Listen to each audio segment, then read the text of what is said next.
Hello everyone and welcome to my channel. My name is Crown and today we are going to have some more stories that I hope that you will enjoy. But before we start, it will be so much appreciated if you would subscribe to the channel, like the video if you enjoyed it, and maybe leave a comment down below. These simple clicks would mean a lot to the future of this channel and really reward the effort that I put in every day. And now, without further ado, let's go! First story. Assaulted even though I don't work there. This is my encounter with an entitled crazy woman that thinks the world should always bow to her wishes. A little background. I'm single, haven't never remarried after my wife passed away from a sudden and deadly illness.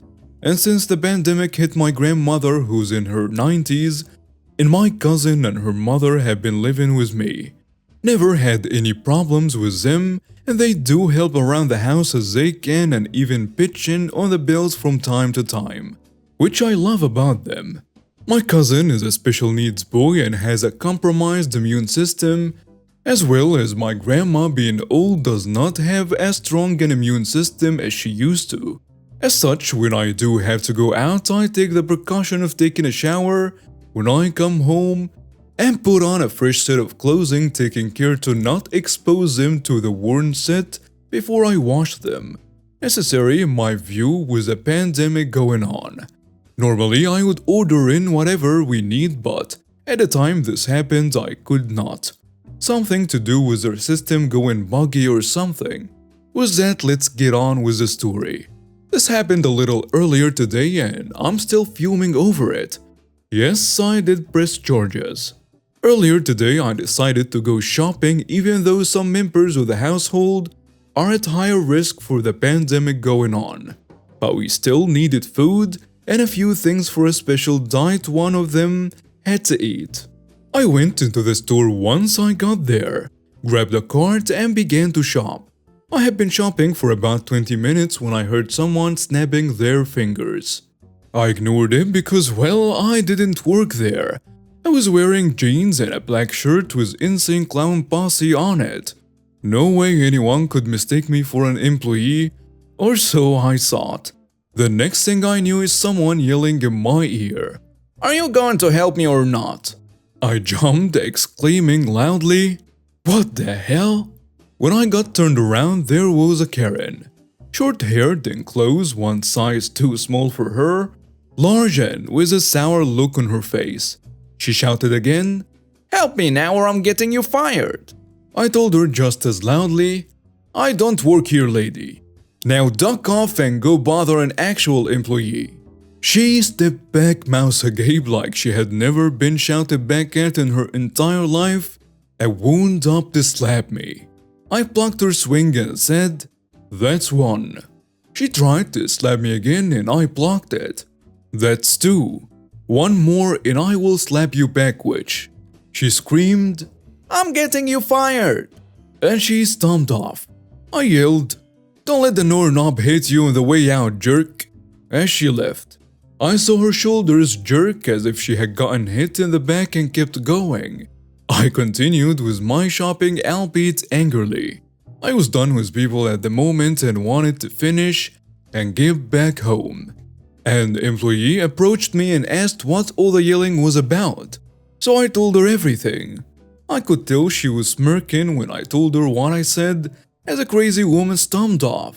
So we chatted as I shopped, and the employee's words were helping considerably to calm me down when we heard that nasty voice again. "That's him, the one who wouldn't help me and threatened me when I asked for his help. I want him fired right now." The manager looked confused. "Ma'am, he doesn't work here. I cannot fire customers."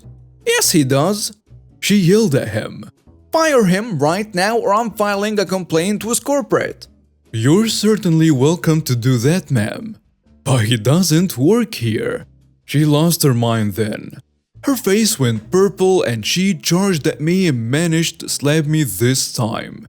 I normally am opposed to hitting women, but out of pure defensive instinct, I slapped her back, hard enough to spin her around and knock her down. By this time, store security had arrived and restrained me, thinking I was the one to instigate the incident. The crazy woman got up off the floor, started screaming assault and demanding the police be called. In the meantime, she tried several more times to get to me and slap me again, and wound up being restrained herself. During this, the employee had been speaking to the manager over her yelling and told him what had actually happened and that she had heard her demands 2 aisles away and came to investigate. Apparently, she had managed to come into the aisle in time to see her try to slap me a second time in my warning to her. When the police arrived, she went off on a profanity-laced rant demanding I be fired and arrested, and that she was going to be able to live off the suit she intended to file. The police walked me a few feet away while she ranted and raved and asked me what happened. So I told them, and that the footage from the security cameras will provide proof of my side of the incident. So while one listened to her side of the story, one went and checked the recordings. They came back. One took out his cuffs while the crazy woman looked smug and said some rude things, but was shocked when the officer told her to turn around and to not resist.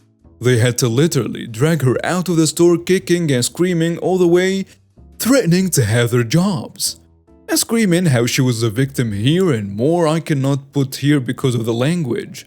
I was asked a few minutes later by one of the officers if I would like to press charges, since from viewing the recordings it was obvious I was defending myself and did not use excessive force. And of course I said yes. I also found out later she has harassed other shoppers before, but had never assaulted anyone. So she's still in jail, having not been able to bail out in her own family. A few who have contacted me and profusely apologized for her actions, which I told them not to worry about it. They are not being held to blame for her actions. And none of them are willing to pay her bail so she could get out and start her shenanigans again. I suspect there is more to it than that, but I do know she has been banned from the store now after that for life.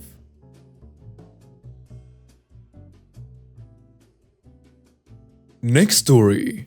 Parking spot causes divorce. Okay, so this isn't a story about me. This is about my neighbor.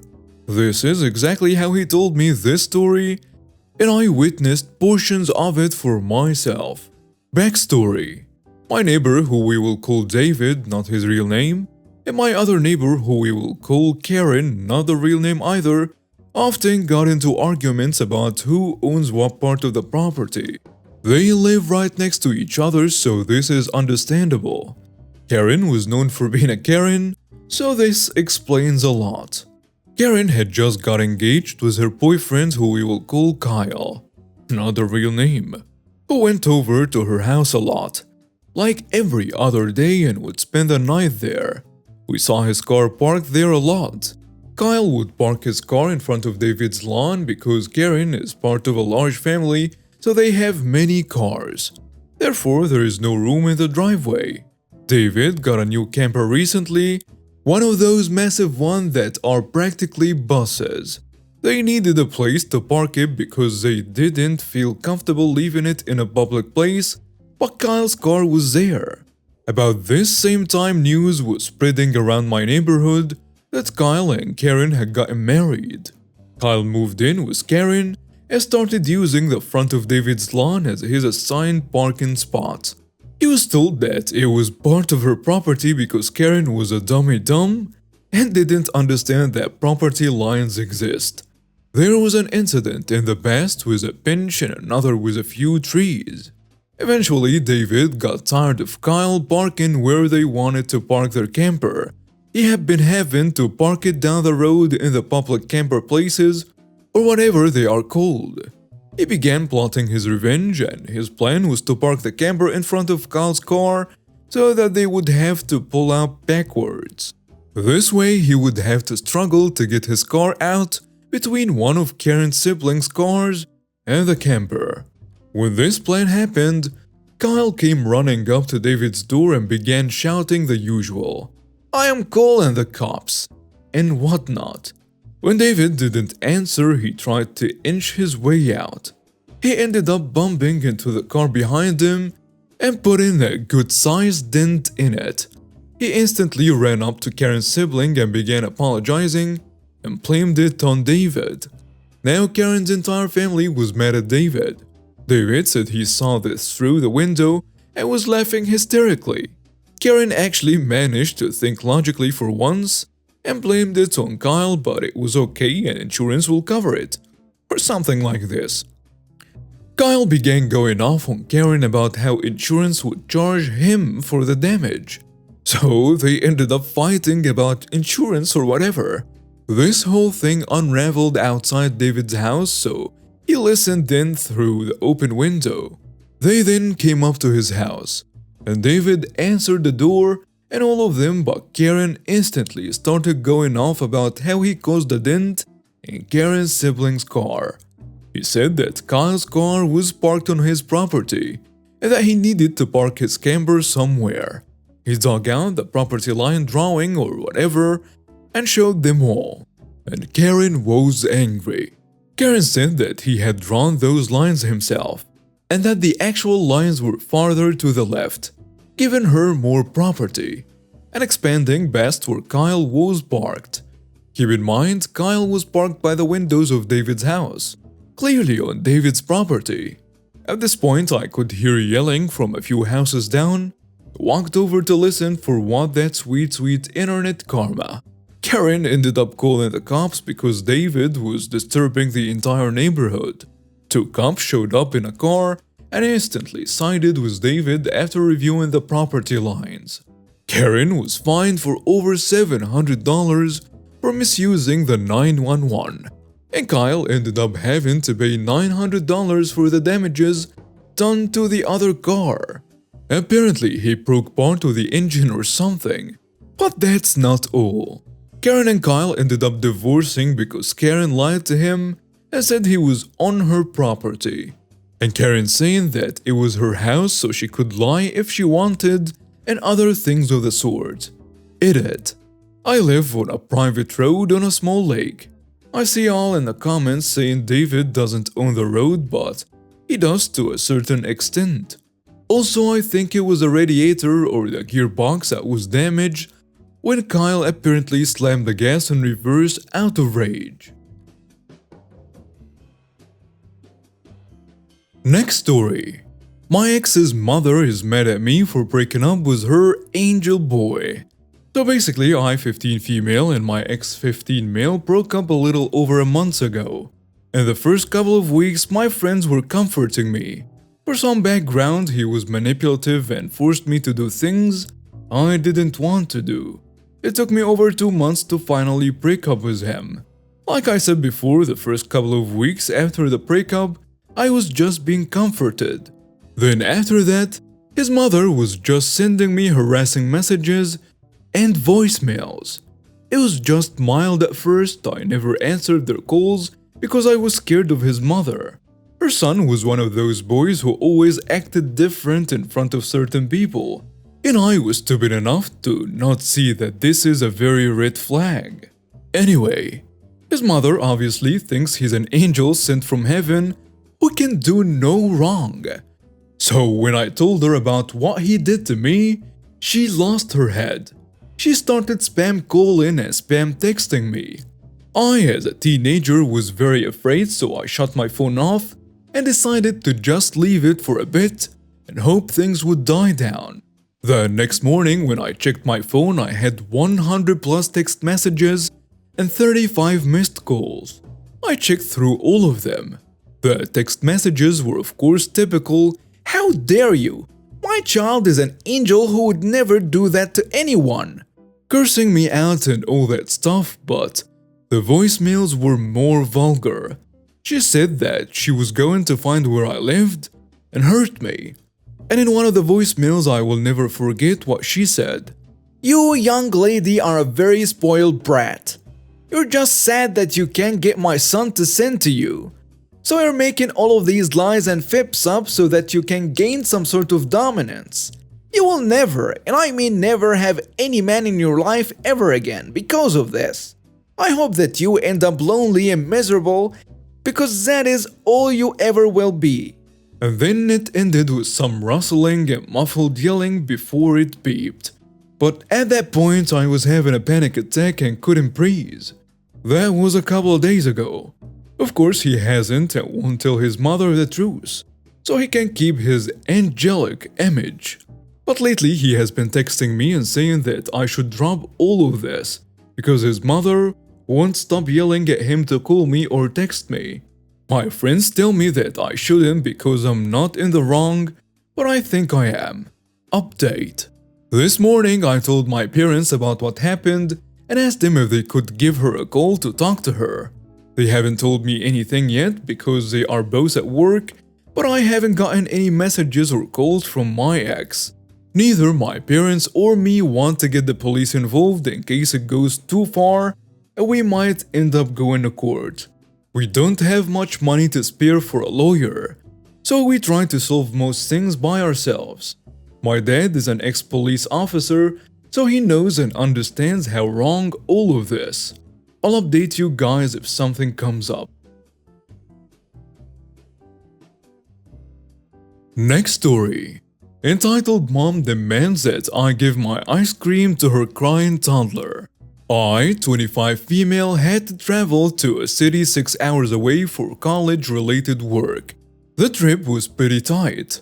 I had to leave on Thursday night by train and reach the city on Friday early morning. Was engaged in work till the evening and then took a train to get back home on Friday night itself. When I got into the train at about 10 p.m., I still hadn't had dinner. I was exhausted. I happened to share my cabin in the train with a middle-aged woman and her toddler. There were around 30 minutes left for the train to start, so I went out of the train, quickly got some snacks and ice cream, and got back to the cabin. I decided to have the ice cream first because I didn't want it to melt. The toddler saw it and started asking for it. I just looked at the mom and she goes, "Give it to my son and buy yourself a new one." I was taken aback because she wasn't even requesting. She was demanding. I was way too exhausted to take any nonsense from anyone at this point, old or young. I continued having the ice cream and told the woman, "The shop is right there. They have all flavors." The toddler started crying loudly and I plugged in headphones. The mom started yelling at me and said things like, "You're a brat.